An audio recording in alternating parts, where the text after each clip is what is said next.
Kok aku bodoh banget ya? Emang kenapa? Masa nilai ulangan matematika aku cuma dapet 40 sih? Terus, kenapa kalau dapet nilai segitu?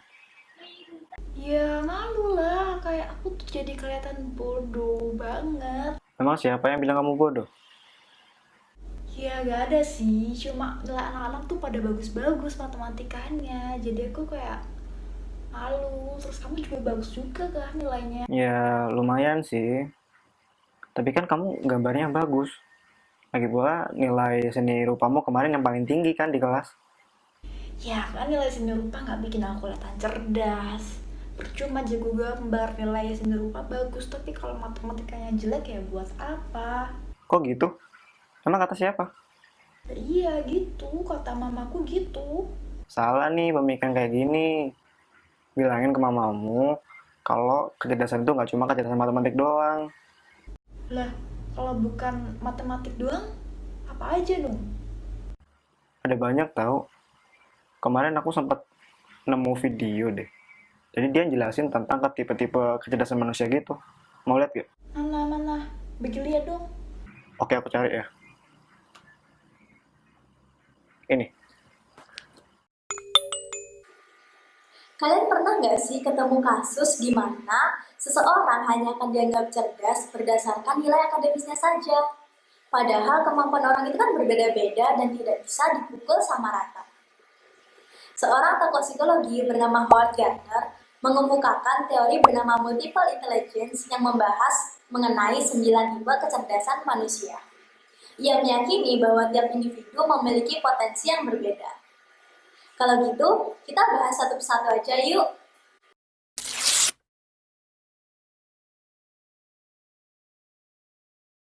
Yang pertama yaitu kecerdasan verbal linguistik yang meliputi sensitivitas seseorang terhadap bahasa, baik melalui ucapan maupun tulisan.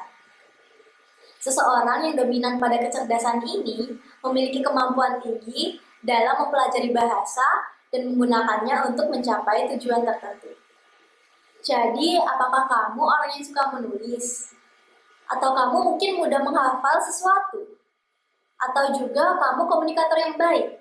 Jika jawabannya iya, maka bisa jadi kamu dominan pada kecerdasan ini. Kamu dapat terus mengasah kemampuan kamu dengan rajin membaca, menulis, atau praktek berdebat. Beberapa profesi yang berkaitan erat dengan kemampuan ini adalah lawyer, penulis, dan public speaker. Yang kedua adalah kecerdasan logika matematis nih. Tipe ini berfokus pada kemampuan seseorang dalam menganalisis secara logika dan pengoperasian matematis. Tipe ini banyak diketahui oleh orang-orang umum karena berkaitan erat dengan kegiatan sehari-hari. Jika kamu sangat menikmati kegiatan yang berkaitan erat dengan angka atau mungkin hitung-hitungan, maka kamu berpotensi besar dominan pada tipe kecerdasan ini. Kamu dapat terus mengasah kemampuan kamu. Siapa tahu kamu bisa menjadi seorang ilmuwan, akuntan, atau mungkin programmer. Kecerdasan yang ketiga yaitu kecerdasan visual spasial yang berkaitan erat dengan kemampuan untuk menganalisis dan memanipulasi pola-pola ruang baik secara luas maupun secara sempit. Misalnya nih, kamu dapat mudah membaca peta daripada orang-orang di sekitar kamu. Maka bisa saja kamu dominan pada kemampuan kecerdasan visual spasial ini. Kamu dapat terus mengasah kemampuan kamu karena banyak banget profesi yang berkaitan erat dengan kecerdasan ini. Misalnya pilot, navigator, ahli peta geografis, maupun perencanaan tata kota dan wilayah. Yang keempat adalah kecerdasan musik. Seperti namanya, orang dengan kecerdasan musik memiliki kemampuan untuk menemukan ritme dan harmonisasi yang tepat pada lagu. Orang dengan kemampuan ini juga memiliki sensitivitas terhadap suara. Nah, kamu dapat membiasakan dan melatih kemampuan ini dengan melakukan aktivitas seperti bersenandung, bernyanyi, dan tentu saja berlatih alat musik. Orang dengan kemampuan musik yang baik biasanya juga pandai dalam menciptakan harmoni dan membuat lagu. Yang kelima adalah kecerdasan interpersonal. Nah, kecerdasan ini meliputi kemampuan yang berkaitan dengan relasi sosial. Orang dengan kecerdasan interpersonal memiliki kemampuan untuk memahami emosi, intensi, dan mudah berempati pada orang lain. Kecerdasan ini juga meliputi kemampuan untuk memahami kebutuhan orang lain dan dapat menjadi komunikator yang baik. Kamu dapat melatih kemampuan ini dengan berkegiatan dalam organisasi atau kerjasama dalam tim. Kecerdasan ini juga dapat memberikan kamu potensi untuk dapat menjadi negosiator atau networker yang baik. Berikutnya adalah kecerdasan intrapersonal. Nah, kalau kecerdasan ini meliputi kemampuan relasi individu dengan dirinya sendiri. Jadi maksudnya kecerdasan ini meliputi kemampuan untuk merefleksikan, mengenali, atau menyadari mental state dan kondisi emosionalnya pada waktu-waktu tertentu. Pasti pernah kan menemukan orang yang sedang marah tapi nggak meluapkan emosinya. Nah, bisa jadi orang itu memiliki kecerdasan intrapersonal yang baik. Untuk melatih kemampuan ini, kamu dapat membiasakan aktivitas seperti membuat jurnal, berefleksi, atau bermeditasi. Kamu juga mendapatkan peluang untuk menjadi teolog atau seorang konselor edukasi. Tipe kecerdasan berikutnya adalah kecerdasan naturalistik. Pernah nggak sih teman-teman ketemu sama orang yang punya kepedulian tinggi terhadap perubahan lingkungan? Atau orang yang gemar untuk beraktivitas di luar ruangan dan juga mengeksplorasi lingkungan sekitar? Kemungkinan besar orang tersebut dominan di tipe kecerdasan ini. Kegiatan seperti traveling dan juga mengeksplorasi alam cocok banget nih untuk mengembangkan kemampuan orang dengan tipe kecerdasan ini.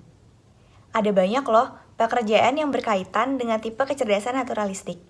Contohnya seperti penjelajah alam, pendaki gunung, nelayan, atau petani. Tipe kecerdasan selanjutnya adalah kecerdasan eksistensial.